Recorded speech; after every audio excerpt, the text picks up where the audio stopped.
Ohayo gozaimasu，大家好啊，我係阿 Ken。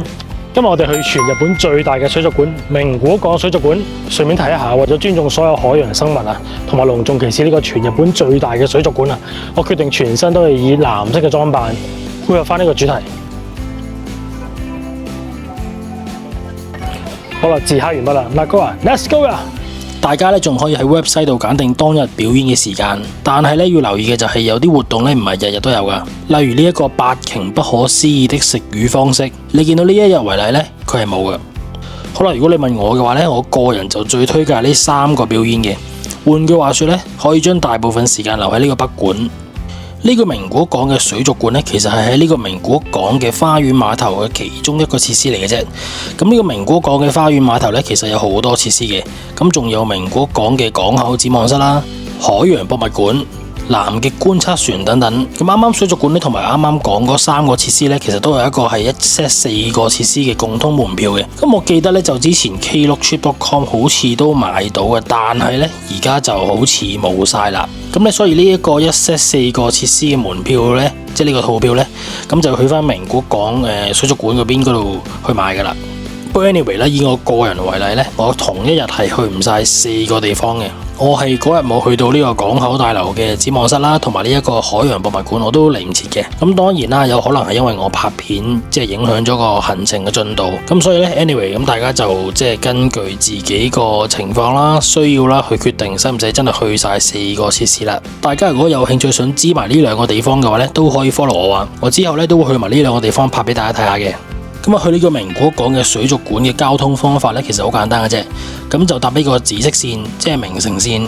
咁去到呢個金山站，再轉呢一個嘅名古屋港嘅線，終點站咧就係名古屋港，咁就去到噶啦。大家唔使驚唔識行，你睇下幾多人全部一齊行。咁前面咧轉右就係水族館啦。咁隔離都有啲按內所有啲 leaflet 可以大家拎嚟望一望啦。就地圖非常之清晰指引啊！咁前面咧就係去嗰個南極嘅觀測船啊，右邊就係啱啱所講去水族館啦。另外咧嗰個海洋博物館啊，都係向前行嘅啫。咁而家我哋去水族館先，順住呢度咁樣過條橋去對面咧，跟住再行就見到啦。過完條橋之後都有個Nagoya嘅 logo 啊，咁大家都可以打下卡，同榮站嗰個電視塔都係一樣嘅啫，都係差唔多。咁跟住咧，我哋就繼續向前行，就係水族館噶啦。成個感覺都好 chill 啊，大家都有啲充斥住歡樂嘅氣氛啊。咁佢好適合一家大細啊、情侶啊過嚟嘅。另外喺水族館入去之前咧，咁你會見到呢嚿嘢嘅呢個 jetty 啊。係啊，我都唔係好知 JETTY 呢一個係一個即係 food court 嘅一個地方啦。咁建議大家係可以過嚟食嘅，因為入邊名古屋港嘅餐廳咧係非常之貴嘅，所以就建議大家可以出翻嚟食。咁佢係有個印仔，好似嗰啲 Halloween 咁樣，溝個印仔俾你，咁就嗰啲透明嘅印仔。咁你可以透過嗰個印仔就隨時再入翻場都可以。去到呢度其實就係㗎啦。咁你想右邊上去又得。左邊前面樓梯上去都得，就係咁嘅啫。都建議大家上網買定飛先嘅。咁你可以喺 trip.com 或者係 Klook 買都得嘅。咁 trip.com 咧，佢就淨係得一個水族館可以買啫。咁如果你想去買其他嗰3個館咧，咁係就買唔到啦。咁所以為免入嚟再排隊再嘥時間咧，建議大家都去 Klook 度買定先，咁就會方便啲。咁如果你上網買完飛之後咧，咁就呢度都有指引啦，咁就拎住個 QR code 係啦，咁就轉入去就得㗎啦。咁呢個水族館咧，其實分咗2層嘅，南北館各自都有2層，就係2層同3層啦。咁入到嚟嘅時候咧，你就會見到南館喺左手邊喎。咁北館嗰邊咧冇錯啦，而家呢個身處嘅地方就係北館啦。而北館就主要介紹鯨魚嘅，咁所以大家如果中意鯨魚嘅話咧，就淨係留喺北館就夠㗎啦。咁南館係有啲咩呢？咁南館顧名思義就係南極嘅東西啦。咁其實佢會有日本海啊、深海畫廊、赤道海、澳洲水邊同埋南極海域呢啲環境呢，咁就去介紹俾大家有啲咩海洋生物咁樣。咁呢個就係2樓啦。咁3樓呢就係嗰啲表演嘅場地。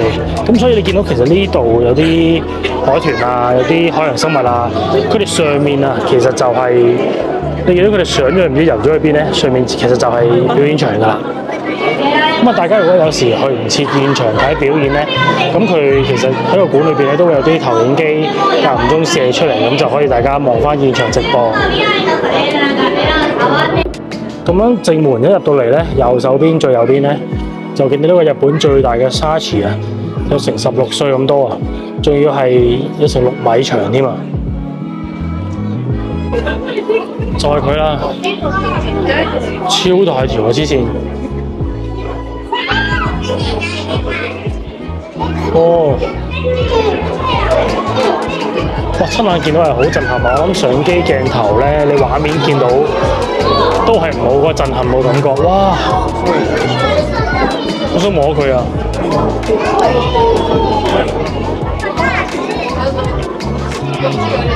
哇！我過咗對面嗰邊啦。就係佢啦，呢個沙池啊，就係全日本最大啊，6米長啊有。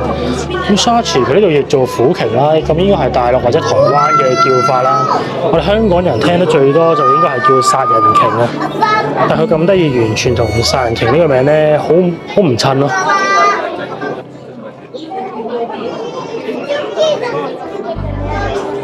哇！呢個好得意啊，佢喺度玩緊咯。佢喺度垂直喺度玩，好得意啊！我呢個花式游水啊，呢個反轉咗背泳。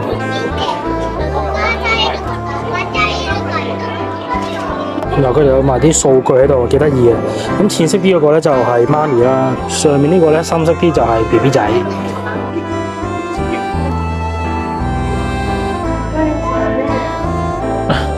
好得意啊！佢哋喺度玩。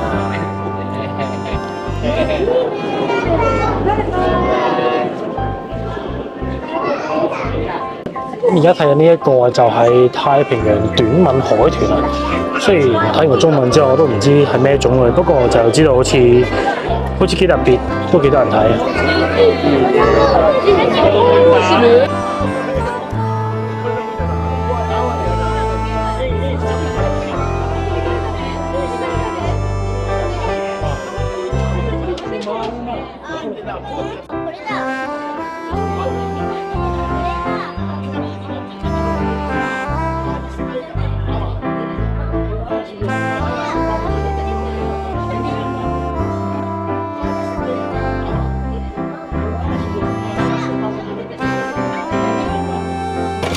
如果中意扭蛋嘅朋友，不妨過嚟扭啊！呢度有啲鯊魚啊、海洋生物嘅主題。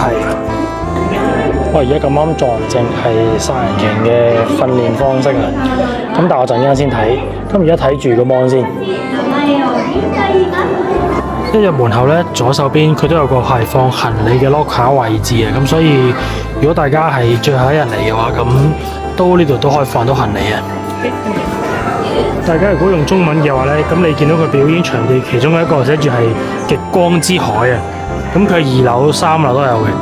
咁2樓就係呢一個樣啦，就係一入嚟左手邊有啲石頭啊，有啲裝飾嘅地方就係呢個極光之海。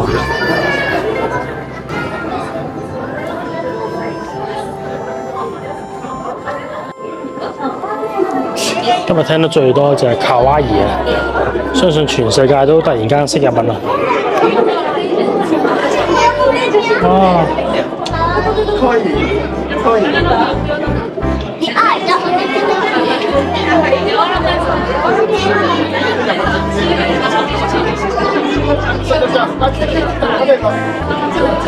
又反轉遊啦，好得意啊！都冇喎，原來佢冇反轉到喎，原來。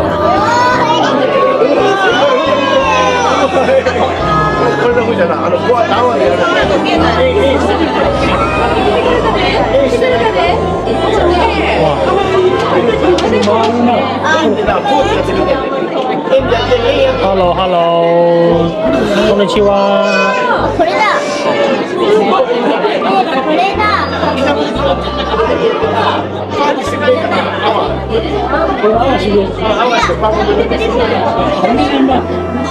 哇，側身遊啊呢個，哇再轉到下身，哇好大條啊！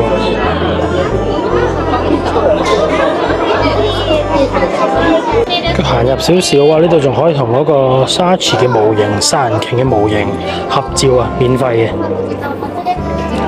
再行前少少入到嚟啊，有呢一個殺人鯨嘅骸骨啊！哇！佢呢度就話嗰啲沙池咧，嗰啲殺人鯨咧，咁就花咗35億年啊，咁就由呢個地面慢慢適應到去喺海裏邊生活啊，超勁！呢度仲有好多其他魚類嘅骸骨啊！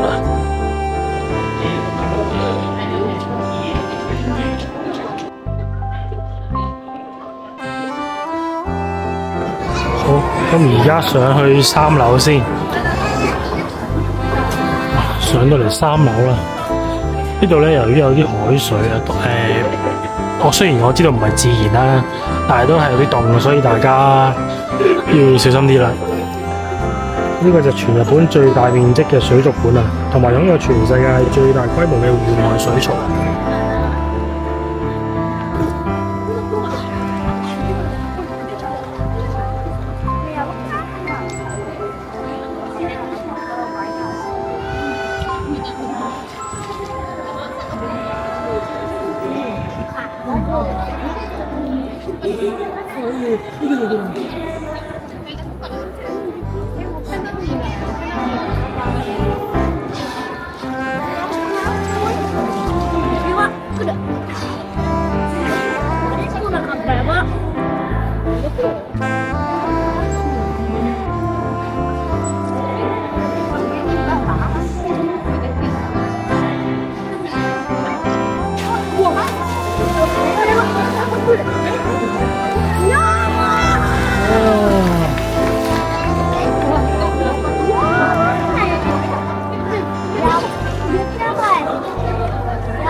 我而家叫佢做呢個動作啊，而家係拍完嘢食之後咧就要做動作啦。食完嘢之後就要表演啦。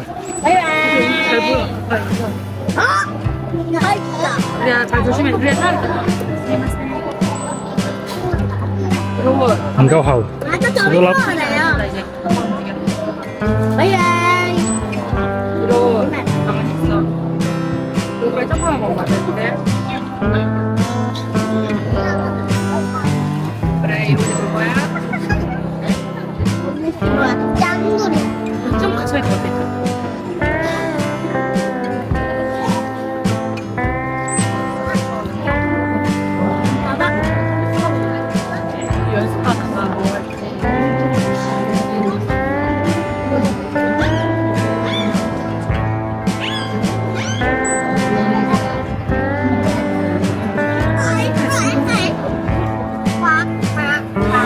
始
めていきたいと思います。皆様よろしくお願いいたします。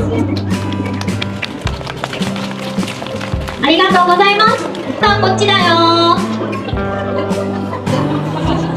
あやってきてくれました。こちらのベルーガ、別のベルーガで名前をクレイと言います。くるくるー。さあくるくると回転して皆様にご挨拶してくれています。どう上手だねクレイ。グレイは推定年齢25歳、体中に唐草模様のような模様があることが特徴のベルーガです。性格はとっても真面目で優等生タイプのベルーガなんです。そうだよね。ベルーガたち首がこういう風にとてもよく動くんです。さあ今クレイ首をうんうんと動かしてくれましたが、上下だけではなく左右にイヤイヤと動かすこともできるんです。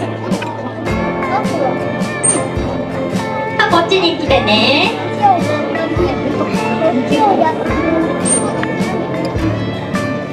さあそしてベルーガたち口元は柔らかい筋肉でできているんです。ブルブルー。さあそしてこの柔らかい口元の筋肉を使ったある特技があります。さあそれでは皆さんグレイの口にご注目くださいね。よいしょ。さあ分かりましたか？ベルーガたちこのように柔らかい口元の筋肉を使ってバブルリング作ることができます。さあそれでは上からも作ってきてもらおうかな。よいしょ。さあ皆さん上にご注目くださいね。呼吸に行ってよいしょ。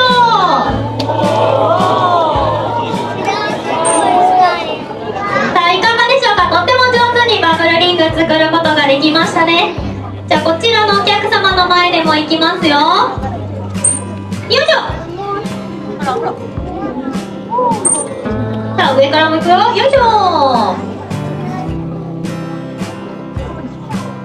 せーの。よいしょ。さあ上手に作ることができましたね。皆さん写真をバッチリ撮れましたでしょうか？さあそれではグレイがとっても上手にできたので描いてもらいたいと思います。遠目のベルーガもやってきてくれます。こちらのベルーガ、別のベルーガで名前をナナと言います。さあナナは名古屋港水族館生まれのベルーガなんです。誕生日は7月25日、現在17歳のベルーガです。くるくるーん。先ほど口元の筋肉ご紹介しましたが、ナナの方がとても分かりやすいかと思います。プルプルー。ナナとても上手なんです。得意なんだよねこの種目。そして先ほどグレイは口元からリングを出すバブルリングを披露してくれましたが、ナナには頭の上にある鼻から出すエンジェルリングに挑戦してもらいたいと思います。さあナナ合わせますね。よいしょ。さあいかがでしょうか？とっても綺麗に作ることができました。一旦上に上がってフロントにご注目くださいね。さあいかがでしょうか？早速グレイ魚食べ始めてくれています。一体どのようにして食べているかわかりますでしょうか？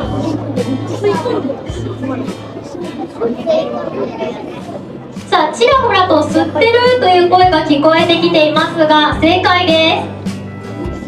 今、グレイ、魚を吸い込んで食べているんです。さあ、今、器用に吸い込んで食べてくれていますが、実は吸い込む前にもう一つある行動をしているんですね。さあ、今していますね。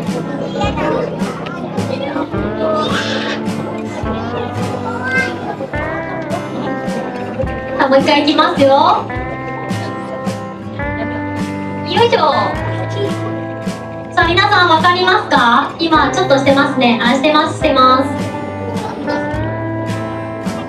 さあ、口をパクパクしている。ちょっと惜しいですね。口をパクパクして何をしているかな？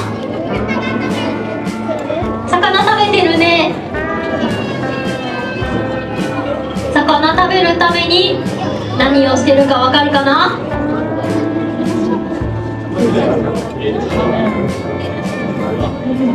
さあ、ちょっとプープーしているという声が聞こえてきましたが、正解ですね。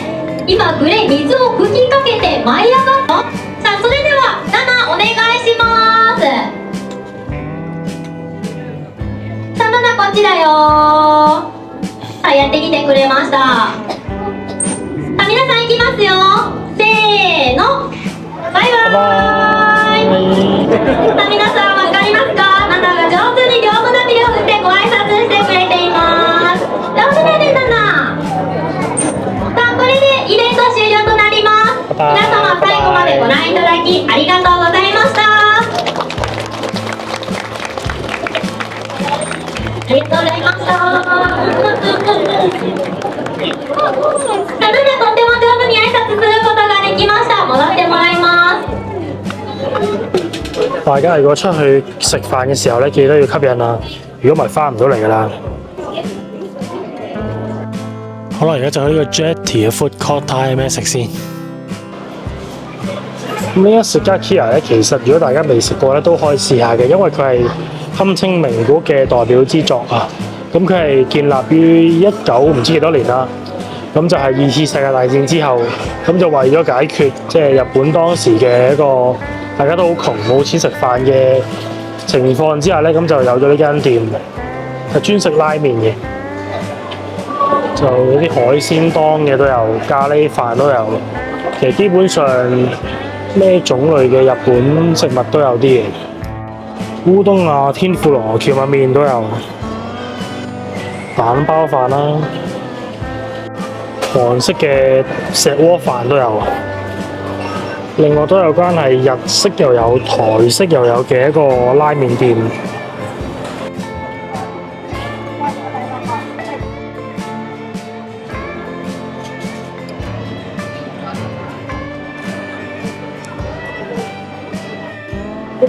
呢間角落頭嘅賣相好似幾得意，佢專食雞嘅，咁佢啲飯啊都好似幾得色。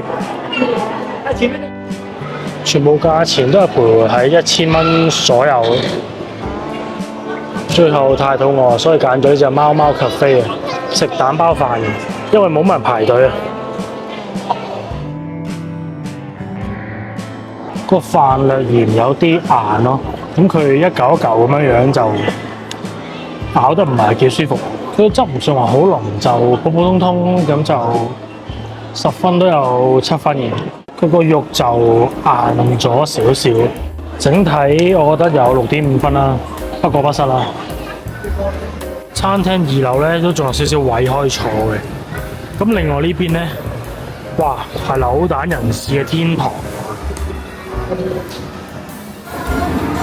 佢好多鯊魚啊，即係海洋主題嘅扭蛋機咯。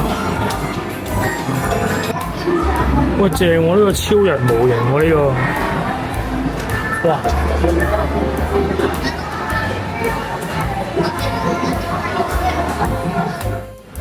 哇！嗰啲唔知咩超人戰隊嗰啲都喺度。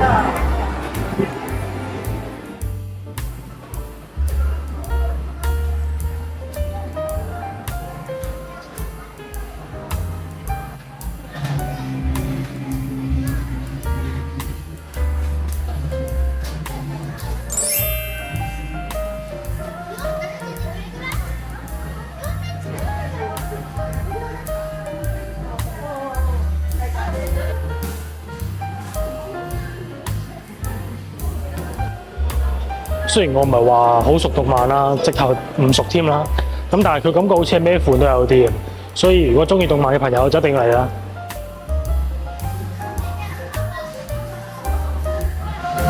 我甚至覺得如果你唔係嚟水族館咧，都可以特登過嚟朝聖一下添喎，都真係好多模型。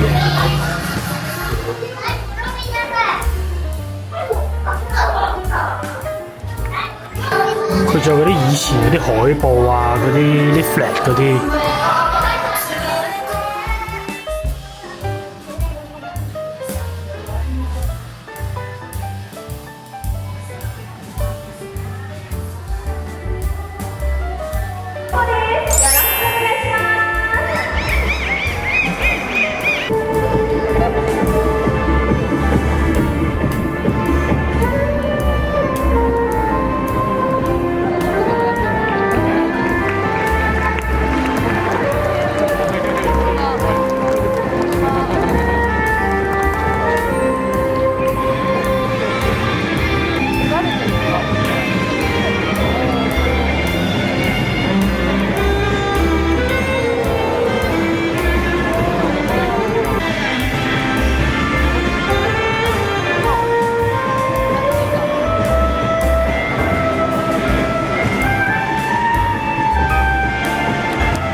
好啦，今集差唔多到呢度啦，下集咧帶大家去南館睇更加多、更加特別嘅、更加罕有嘅海洋生物啦。仲有睇埋呢一個日本最初最正宗嘅一個破冰船南極觀測船富士號，呢度啲模型咧係超級逼真嘅，話你知，真係彷彿好似置身於嗰個年代一樣咁啊！記得留意啦，下集繼續Nagoya，Let's go呀，拜拜。